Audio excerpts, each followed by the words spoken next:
Il viendra nous présenter le 2 février prochain au Théâtre Léon Negro la pièce Le Loup de chez Duceppe avec sa comparse Maude Guérin. Plein feu avec Luc Sonnet. Luc,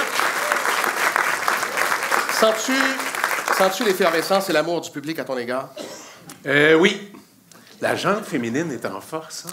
Oui, absolument. Et dès qu'il y a eu mention de ta présence ici, les billets se sont envolés rapidement.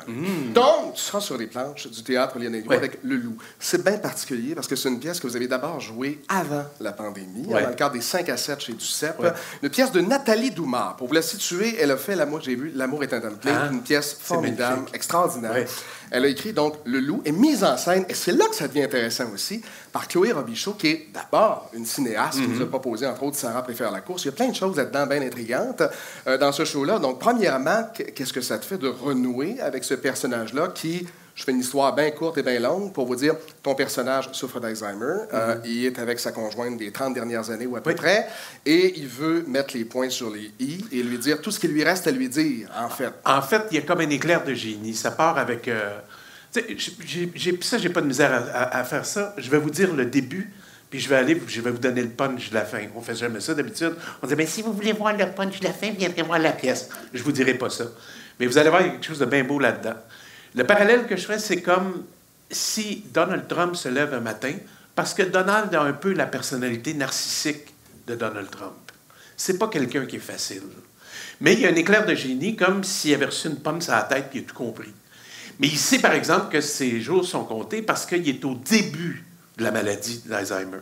Donc, avant de perdre complètement la mémoire puis de ne plus reconnaître la femme qui est devant lui, il décide de la libérer du joug sur lequel il a gardé toute sa vie. Ça commence avec, il s'assoit, c'est tout le début de la pièce, puis il y a un signet dans le livre qu'il est en train de lire, puis il fait Solange. C'est qui, ça? Ben, il dit, c'est Alphonse. Il fait, Alphonse, il est mort. Elle fait, ben oui, il est mort. Ben, il est mort de quoi? Il est mort d'une crise cardiaque. Hein? Pourquoi tu ne me l'as pas dit? Ah oui, tu me l'avais dit. Ça commence comme ça. Et là, tranquillement, pas vite, il va essayer, pendant, je dirais, mettons qu'on met ça en pourcentage, pendant 80% de la pièce, il la pousse. Il la pousse dans le sens qu'il va appeler ses enfants pour essayer de se faire pardonner. Parce que les enfants ne viennent pas le voir, ils ne sont pas capables de le supporter. Contrairement aux enfants de Donald Trump, je pense qu'ils...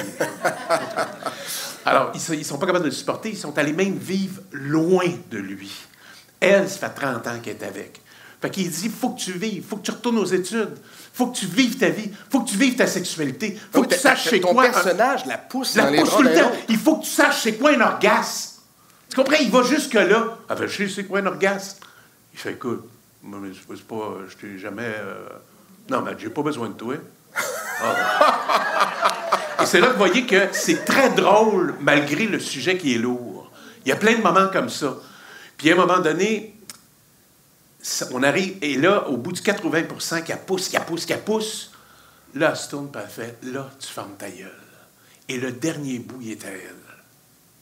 Et c'est magnifique. Et corrige-moi si je me trompe, ce dernier bout-là a été ajouté il n'y a pas très longtemps, parce que c'était une pièce qui était assez courte dans le cadre des 5 à 7 chez Duceppe. C'était 57 minutes. Approximativement. Nathalie Doumard est retournée sur la planche d'écriture et a écrit un monologue à Maude. C'est-à-dire qu'elle s'est payée la traite de quelque chose qu'elle voulait lui faire dire, mais qu'elle n'avait pas le temps, selon la formule dans laquelle on était.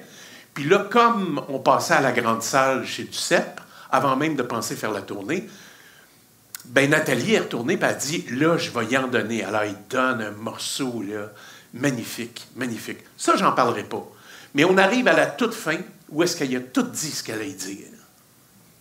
Et elle dit, là, va t'habiller, on s'en va à l'hôpital. Il s'en va au bout. Il reprend le signet. Il fait Solange. C'est qui, lui? Elle fait, tu ne le connais pas. Va t'habiller. Et c'est fini comme ça. Wow. Donc, est-ce qu'il va se souvenir de tout ce qui s'est passé? On ne le sait pas.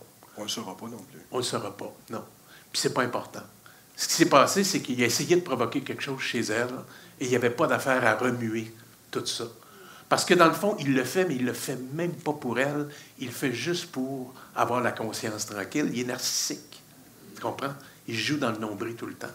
Donc, c'est un univers intéressant dans ces deux êtres-là comme tels. Ça promet, hein? Vraiment. Puis j'ai eu la chance d'en discuter avec une Maude et je lui parlais de l'enthousiasme qu'elle avait de jouer cette pièce-là, de l'enthousiasme aussi qu'elle avait de jouer avec toi. Puis voici ce qu'elle a dit. C'est très le fun de jouer avec lui. C'est un être extrêmement généreux. Un comparse de travail très généreux. Fait qu'on a pas... Assurément qu'il pourrait dire ça aussi de ton côté. Assurément. Alors... Je te demande de me parler de Maude Guérin dans le cadre de ce contexte-là. Tu sais, tantôt, on parlait de faits divers, puis je te disais, lorsqu'ils sont réunis... Parce que nous autres, en fait, je sais pas comment expliquer ça. Tu sais, on n'a pas idée vraiment de quand on fait quelque chose comme le loup, comme n'importe quoi qu'on fait dans notre métier, on n'a pas vraiment idée de la portée de ça. Tout ce qu'on peut savourer, c'est d'essayer de le faire avec le plus de véracité, le plus d'honnêteté, le plus de here and now, ici et maintenant. Puis avec cette femme-là, c'est facile d'aller là, parce qu'elle est tout le temps dans le moment présent. Puis je trouve pas ça partout, je peux le dire. Je nommerai pas de nom, mais je trouve pas ça partout. Et ça m'invite, moi, à le faire. Donc, quand ça part, il n'y a pas de Maude Guérin, il n'y a pas de Luc Sonnet, il y a Solange, puis il y a Donald. Luc, avant de se laisser, c'est le temps de la question du public. Bien, cher Luc, dans le cadre de l'émission La vraie nature, vous avez chanté une chanson inspirante, mais quelque peu grivoise. J'en ai malheureusement perdu les paroles. Est-ce possible de nous l'offrir à nouveau? Bien, certainement. C'est une... Jamais j'aurais osé écrire ça, mais c'est une sapristi de bonne question. Sérieusement. Là. Mais surtout que tu es très content qu'elle ait posé cette question, cette chère année. OK, alors la chanson, c'est « A dit oui ». Et je faisais une chorégraphie avec ma sœur là-dessus. Écoute, on a commencé à chanter ça, on avait 6-7 ans. A dit oui, a dit non, a dit montre-moi la donc, ta petite graine en champignon. Il dit cours avant, je te fourre avec ma grosse graine d'eau. A dit non, je fourre plus, j'ai des varices au cul. Bon. Alors, mesdames et messieurs, c'était Luc Sonnet qui est avec nous. Merci. Merci beaucoup. En spectacle le 2 février prochain avec Maude Guérin dans le lit.